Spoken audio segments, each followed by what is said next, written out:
Class 11 business studies chapter है व्यावसायिक सेवा या बिजनेस सर्विसेज। बिजनेस सर्विसेज के बारे में हम लोग पढ़ चुके हैं। व्यवसाय में जो सेवाएं देने वाली चीज़ हैं हम लोगों ने पढ़ा था। कॉमर्स जो है वो व्यापार और व्यापार में सहायक क्रियाओं से मिलकर के बनता है। तो व्यापार के बारे में तो हमने पढ़ लिया, व्यापार क्या होता है।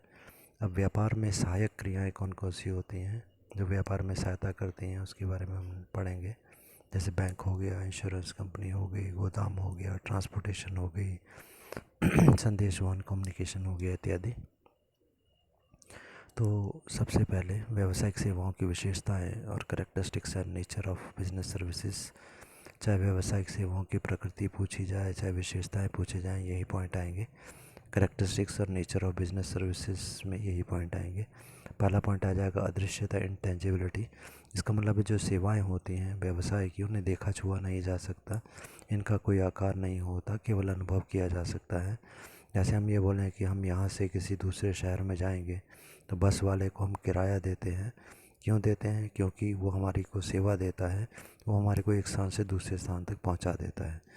ठीक है, तो ये जो उसने हमें सेवा दी है एक स्थान से दूसरे स्थान तक पहुंचाने की, इस सेवा को नहीं देखा जा सकता है। ठीक है। दूसरा हो गया असमानता, इनकन्सिस्टेंसी। असमानता का मतलब है जो सेवा है वो अलग अलग प्रकार के ग्राहकों के लिए अलग अलग हो सकती है। अगर किसी दुकान पे कोई बहुत बड़ा आदमी पहुंच जाता है जिसकी बहुत ज़्यादा मान सम्मान है समाज में, तो दुकानदार उसके लिए ख़ास आदर करता है, उसको बहुत अच्छी चीज़ दिखाएगा। और अगर कोई सामान्य से व्यक्ति जाता है तो उसको साथ वो सामान्य व्यवहार करता है। अगला है नश्वरता या पेरिशेबिलिटी। नश्वरता या पेरिशेबिलिटी का मतलब होता है सेवा जो होती है वो एक समय के बाद नष्ट हो जाती है। जैसे मान लो कि हमने अपने शहर से लेकर दिल्ली जाने के लिए रेलगाड़ी का टिकट लिया। ठीक है, आज की तारीख का हम टिकट लेते हैं। तो क्या होता है कि हमने टिकट लिया और हम गाड़ी में बैठे नहीं। ठीक है, गाड़ी चली गई। अब हम 2-4 दिन के बाद अगर जाते हैं, वो टिकट लेके हम गाड़ी में बैठना चाहते हैं तो वो हम नहीं बैठ सकते। कारण कि जिस दिन की बात हुई थी हमारे लिए एक सीट बुक थी वहाँ पर, अगर हम उस दिन उसका उपयोग नहीं करते तो उसके बाद वो सेवा नष्ट हो जाती है, फिर हमारे को दोबारा से वो सेवा खरीदनी होती है। अगला एकत्रीकरण का संभव ना हो पाना, नॉन स्टॉकिंग। तो यही बात है कि इसका संग्रह करके भी नहीं रखा जा सकता है। कि जैसे हमने 5-10 आज एक टिकट ली, अगले दिन एक टिकट ली, अगले दिन, ऐसे 10 दिन तक हम लगातार एक एक टिकट बस की खरीदते रहे। उसके बाद हम बोलें कि 10 दिन के बाद भाई 10 टिकटें हमने ली हुई थी तो 10 आदमी हम आज इकट्ठे जाएंगे। इसका मतलब है जिस समय की वो टिकट हमने ली है उसी दिन उसका उपयोग कर सकते हैं, उसके बाद हम नहीं कर सकते, उसको इकट्ठा नहीं किया जा सकता।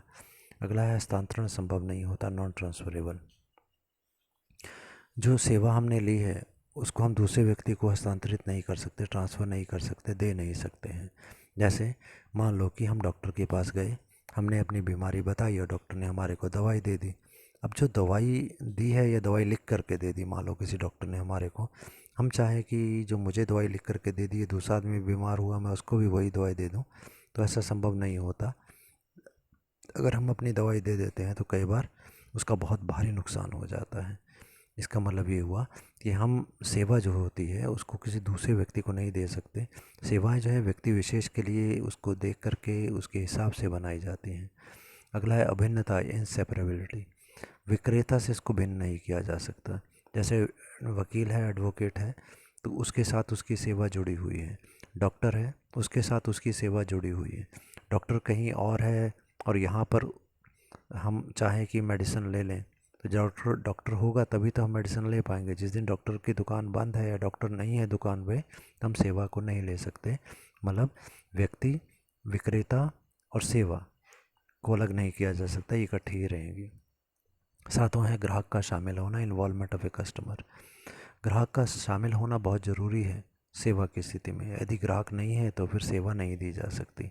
जैसे मान लो कि कोई ग्राहक है जिसको कि डॉक्टर ने बोला है ऑपरेशन करना पड़ना है, ऑपरेशन का टाइम दे दिया गया, पैसे जमा हो गए, पर डॉक्टर वो पेशेंट आया नहीं तो ऑपरेशन नहीं हो पाएगा।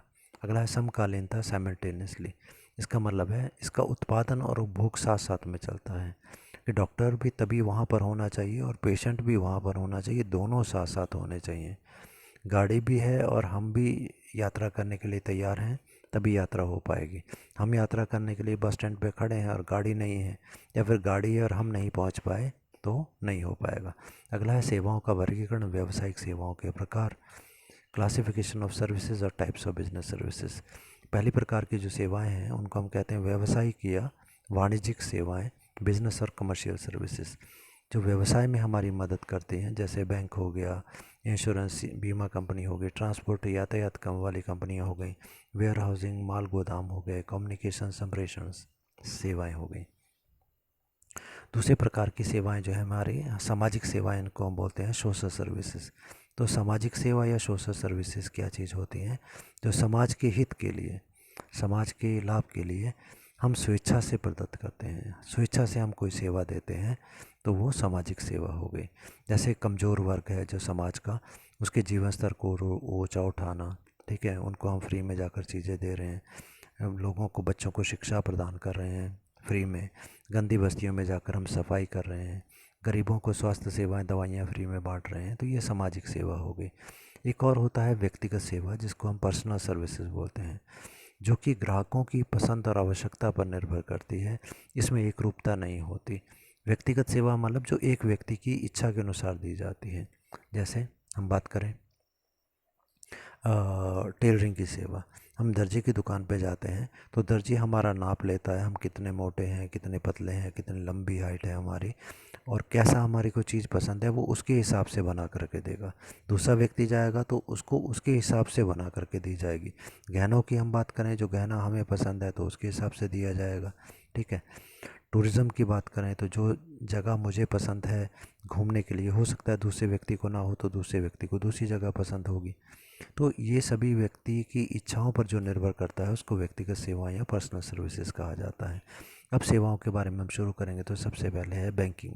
बैंक क्या होता है? तो अब सबसे पहले बैंक के बारे में हम डिस्कस करने से पहले देखें, राइट साइड पे एक ब्लॉक बनाकर डायग्राम दिया गया। आसान सी भाषा में समझते हैं कि बैंक, जब हम ये हमारे माइंड में क्वेश्चन आता है कि हमारे पापा ने बैंक में जाकर एक खाता खुलवाया, पापा ने उसमें 1,000 रुपया जमा किया, तो मालूम चला कि बैंक वालों ने 10 रुपये उसके ऊपर हमारे को ब्याज दे दिया है, ठीक है, या 20 रुपये का ब्याज हमारे को साल भर के बाद दिया। भाई बैंक हमारे को पैसे क्यों दे रहा है?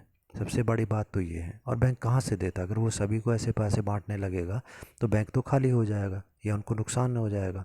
वो हमारे को पैसे दे रहा है, हम जमा कर रहे हैं, और वो हमारे को उसके बदले में पैसे दे रहा है, हमारे पैसे भी हमको लौटा दे रहा है, तो बैंक को क्या फ़ायदा होता है? तो एक आसान सा एग्जांपल लेके सरल भाषा में समझते हैं। वैसे थोड़ा सा टिपिकल है और आसान बना के कुछ समझने की कोशिश करते हैं। देखो सबसे राइट साइड पे देखो बिंदियाँ लगी हुई हैं, ठीक है। ये बिंदियाँ क्या है? हमारे ग्राहक हैं, ठीक है। बहुत सारे ग्राहक हो गए और नीचे क्या है उसके? बैंक, एरो मार्क बना है, तीर का निशान, बैंक बना है। तो मतलब ये हुआ कि ये सभी जो ग्राहक हैं ये बैंक में पैसा जमा करवाते हैं, और बैंक के नीचे एरो मार्क बना कर क्या बना है? कंपनी, ठीक है। तो लोग, मतलब जैसे हम सभी हैं गांव के, हमारे पापा हैं, और ऐसे ही गांव में जितने भी लोग हैं वो सभी जाकर बैंक में अपना थोड़ा थोड़ा पैसा जमा करते हैं, और फिर बैंक क्या करता है? वो पैसा किसी कंपनी को उधार दे देता है, ठीक है। अब देखो समझते हैं कि कैसे होता है इसके। अब थोड़ा सा लेफ़्ट साइड पर आते हैं, एग्जांपल जो ब्लॉक में है वो, कि हर एक जो परिवार का सदस्य है, मान लो वो साल का या महीने का 100 रुपया जमा करवाता है, साल का 100 रुपया जमा करवाता है लग लो, ठीक है, या महीने का ही ले लेते हैं एग्जांपल। ये 100 रुपया हर महीने का हर एक व्यक्ति जमा करवाता है, और हमारे गांव में 10,000 व्यक्ति सभी रहते हैं। तो 10,000 व्यक्ति यदि रहते हैं तो देखिए नीचे की तरफ आते हैं, बैंक में कितना पैसा जमा हो गया? 10 लाख रुपया जमा हो गया। हर एक व्यक्ति ने केवल 100 रुपया जमा करवाया महीने का, और बैंक के पास टोटल कितना पैसा आ गया? 10 लाख रुपया आ गया। अब देखें नीचे एरो मार्क बनाकर हमने लिखा है 9 लाख रुपया, इसने कंपनी को दे दिया। अब समझें कि 10 लाख आया तो 10 लाख ही क्यों नहीं दे दिया उसने कंपनी को उधार आगे, ताकि ज़्यादा पैसा मिल जाता, ठीक है। उसने 9 लाख ही क्यों दिया? अब देखो बैंक थोड़ा सा अपने पास भी रखता है, कारण कि मान लो कि पापा ने 1,000 रुपया जमा करवाया, पापा को ज़रूरत पड़ गई, अगले दिन पापा जाते हैं, भाई मुझे मेरे पैसे चाहिए, दे दो। तो बैंक ने अगर सारे ही दे दिए आगे कंपनी वालों को, तो फिर वो पापा को कहाँ से पैसे देगा? ठीक है। इसलिए वो थोड़े से पैसे रख लेता है, 1 लाख रुपया, कि अगर कोई मांगने आ जाएगा तो हम यहाँ से उसको वापस कर देंगे। और बाकी का 9 लाख रुपया उसने क्या किया, किसी कंपनी को उधार दे दिया। अब देखो इसी डायग्राम में फिर लेफ़्ट साइड पर आते हैं, तो वहाँ पर ये बोला कि बैंक वाले ये बोलते हैं कि अब कंपनी, एरो मार्क देखो ऊपर की तरफ है ना, तो सबसे नीचे आते हैं कंपनी, लिखा हुआ interest at the rate of 30%। अब ये जब बैंक वालों ने कंपनी वालों को उधार दिया पैसा, तो उनको इस शर्त पे उधार दिया कि भाई हम आपसे कितना ब्याज लेंगे, 30% के हिसाब से ब्याज लेंगे। ठीक है, 30% ब्याज लेंगे। ठीक है। अब देखते हैं 9 लाख का 30% कितना आ गया ऊपर, 2,70,000। तो ये कंपनी वालों ने बैंक वालों को कितना ब्याज दिया, 2,70,000। समझ में आ गया। अब बैंक वालों को कितना मिला, 2,70,000। अब क्या हुआ कि अब बैंक वाले हमारे को भी तो ब्याज देंगे। बैंक वाले हमारे को कितना देते हैं, एक एवरेज निकाल लेते हैं, मान लो कि 5% ब्याज देते हैं। तो अब हमारा पैसा कितना बैंक में जमा था, 10 लाख। 10 लाख का यदि हम 5% निकालते हैं तो बनता है 50,000। ठीक है। तो बैंक ने क्या किया, 50,000 रुपया लिया और सारे गांव वालों में बांट दिया। सब गांव वाले खुश हो गए कि हमको भाई इतना पैसा मिल गया। ठीक है, हमें ब्याज मिल गया, थोड़ा थोड़ा करके सभी को मिल गया। तो अब 50,000 रुपया बैंक ने हमारे को दे दिया, पर बैंक को ब्याज टोटल कितना मिला था, 2,70,000, 2,70,000 रुपया मिला था। उसमें से 50,000 रुपया हमको दे दिया, तो बाकी बैंक के पास कितना बच गया, 2,20,000 रुपया। ठीक है। तो ये बैंक की इनकम हो गई, 2,20,000 रुपये की बैंक की कमाई हो गई। बैंक ने कुछ नहीं किया, हमारा पैसा कंपनी को दिया और कंपनी से ब्याज लेके हमारे को दे दिया, और बीच में 2,20,000 रुपया बैंक ने कमा लिया। तो कहने का मतलब है बैंक हमारा पैसा इधर इधर, बस बैंक का काम इधर से लेके पैसा उधर करना है और कुछ नहीं, और उसी में वो पैसा कमा रहा है। ठीक है।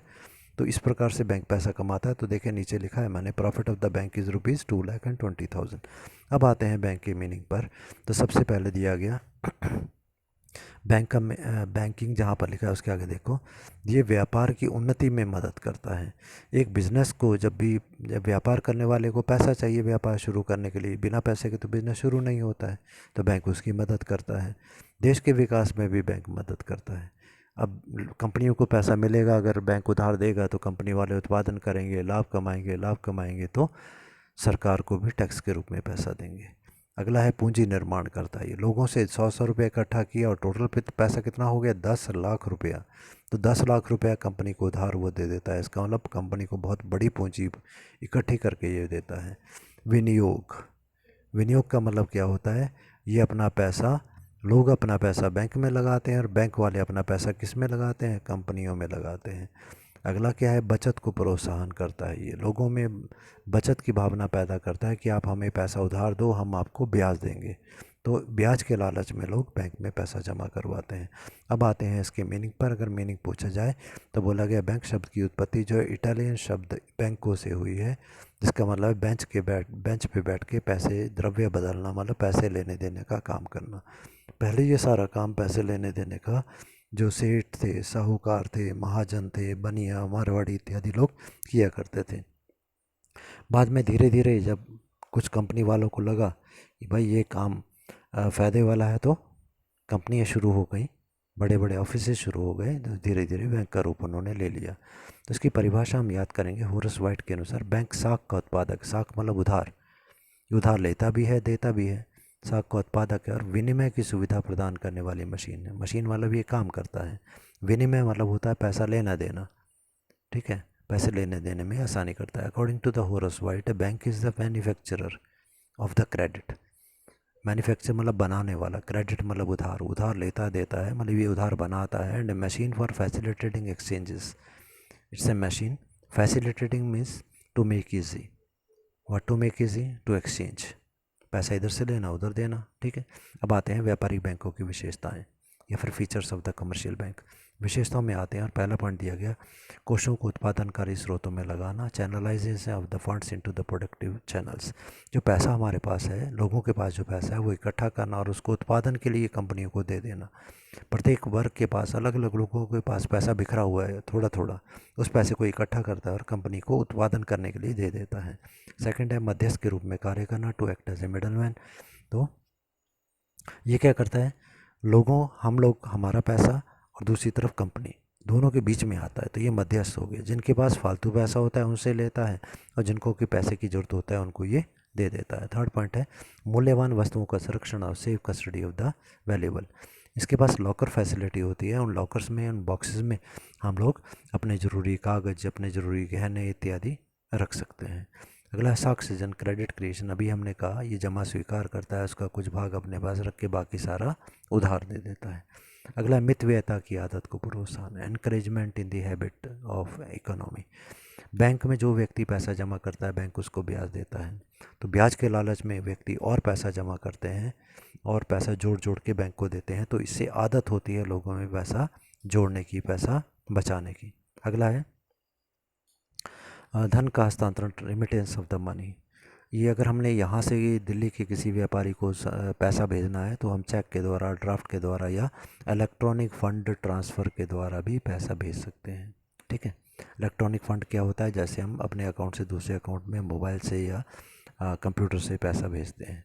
अगला एजेंसी सुविधाएं, एजेंसी सर्विसेज। ग्राहकों के चेक को जो है चेक का पैसा इकट्ठा करना, लोग ग्राहकों के ड्राफ्ट का पैसा इकट्ठा करना, विनिमय पत्र, बिल्स ऑफ एक्सचेंज का पैसा लेके आना, लाभांश किसी कंपनी से हमको मिलना था, डिविडेंड मिलना था, वो हमने लेना, हमने बोला भाई आप जाके ले आओ, मेरे खाते में जमा कर दो, ब्याज का पैसा मेरे खाते में जमा कर दो। प्रतिभूतियों का क्रय विक्रय, शेयर डिवेंचर को खरीदना बेचना। क्या होते हैं शेयर डिवेंचर, डिटेल में आगे पढ़ेंगे। ग्राहकों के आदेश का पालन करना। अब अगला टॉपिक आता है बैंकों के कार्य, फंक्शंस ऑफ द बैंक। बैंकों के कार्य क्या है, तो सबसे पहले हम बात करते हैं धन जमा करना, टू डिपॉजिट मनी, पैसा जमा करना। अलग अलग टाइप के अकाउंट में हम पैसा जमा करवाते हैं बैंक में। पहला टाइप हमारा होता है fix deposit account. Fix deposit account कौन सा होता है, जब हमने, हमारे पास मान लो कहीं से पैसा आया 10,000 रुपये का और हमने वो जाकर बैंक में जमा कर दिया और हमने बोला कि भाई हम 10 साल तक ये पैसा नहीं निकालेंगे। मतलब फ़िक्स डिपॉजिट का मतलब है एक निश्चित धनराशि, एक फ़िक्स्ड अमाउंट फ़िक्स टाइम के लिए 10 वर्षों के लिए हमने जमा करा दी। एक निश्चित अवधि के लिए निश्चित राशि जो है बैंक में डाल दी जाती है, अहस्तांतरणीय होती है। हमारा जो पैसा जमा है हम किसी और व्यक्ति को उसे नहीं दे सकते। ये समय अवधि से पूर्व पैसा लेना होता है। कई बार हमने 10 वर्ष के लिए बोला, पर अगर हमें आवश्यकता पड़ गई पहले, तो बैंक हमसे थोड़ा सा ब्याज काट लेगा और बाकी का पैसा हमारे को दे देता है। क्योंकि हम लंबे समय तक बैंक को ये अधिकार देते हैं कि आप हमारा पैसा 10 वर्षों के लिए जैसे मर्जी यूज़ करो, इसलिए बैंक हमारे को इस पर बहुत अधिक दर से ब्याज देता है। दूसरे प्रकार हमारा जो होता है उसको हम जमा खाता, बचत जमा खाता या सेविंग बैंक डिपॉजिट अकाउंट बोलते हैं। सेविंग बैंक का मतलब, बचत जमा खाता का मतलब होता है जैसे पापा को तनख्वाह मिली, मान लो कि 10,000 रुपया, उसमें से 9,000 रुपया जो है पापा ने क्या किया, महीना भर खर्चा किया, 1,000 रुपया महीने के आखिर में उन्होंने बचाया, तो जो बच गया, जो बचत उन्होंने की उसको जाके बैंक के खाते में जमा कर दिया। तो ऐसे जो बचत करके सामान्य व्यक्ति, वेतनभोगी कर्मचारी या एक कम आय वाला वर्ग का जो व्यक्ति है, थोड़ी थोड़ी बचत को बैंक में जाकर जमा करता रहता है, उस खाते को हम बोलते हैं बचत जमा खाता या सेविंग बैंक अकाउंट। ये अकाउंट छोटी छोटी बचतों को प्रोत्साहन करने के लिए दिया जाता है। इसमें ब्याज जो है कुछ कम होता है। इन पर ब्याज आयकर अधिनियम की धारा 80L के अनुसार 10,000 रुपीज़ तक की ब्याज की दर से ये मुक्त होता है। अगला है हमारा चालू जमा खाता, जिसे करंट डिपॉजिट अकाउंट बोलेंगे। इस चीज़ के बारे में ध्यान रखें, जब हम व्यापार की बात करते हैं, बिजनेस की बात करते हैं, तो एक व्यापारी जो खाता खोलता है वो करंट अकाउंट ही होता है, कर या चालू जमा खाता ही होता है। तो अब इसके बारे में हम समझें। ये जो अकाउंट होता है इसमें हम जितनी मर्जी बार चाहें पैसा जमा करवाएं और आवश्यकता अनुसार हम पैसे को निकाल सकते हैं। ये सामान्यतः व्यापारियों द्वारा खोला जाता है और उस पर ब्याज नहीं के बराबर जो है दिया जाता है। यदि किसी समय एक अकाउंट की लिमिट होती है कि इससे कम हमारे खाते में पैसा नहीं हो सकता, यदि हमारा पैसा उस सीमा से कम हो जाता है तो कई बार बैंक जो है उसके बदले में कुछ पैसे काट लेता है, जिसको सर्विस चार्जेस या सेवा व्यय कहा जाता है। अगला हमारा जो है उसे हम कहते हैं रिकरिंग डिपॉजिट अकाउंट या आवर्ती जमा खाता। रीअकर या आवर्ती का मतलब होता है जो चीज़ बार बार रिपीट होती है, उसको रिकरिंग। इसमें हम लोग क्या बोलते हैं, जैसे बैंक में हम गए और बैंक में हमने बोला भाई ऐसा करेंगे, मान लो कि एग्ज़ाम्पल के लिए पापा हमारे को हर महीने जेब खर्चे के लिए 200 रुपया देते हैं। तो मैंने ये सोचा कि इसमें से 150 रुपीज़ जो है वो मैं अपने महीने का खर्चा करूँगा और उसमें से 50 रुपये जो है वो हर महीने में बचा लूँगा।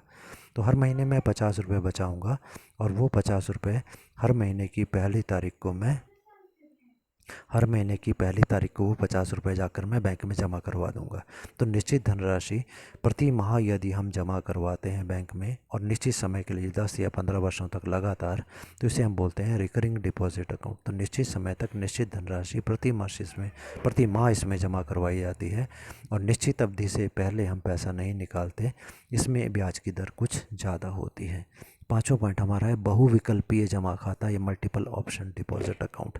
ये क्या होता है? ये एक प्रकार का सेविंग बैंक अकाउंट होता है।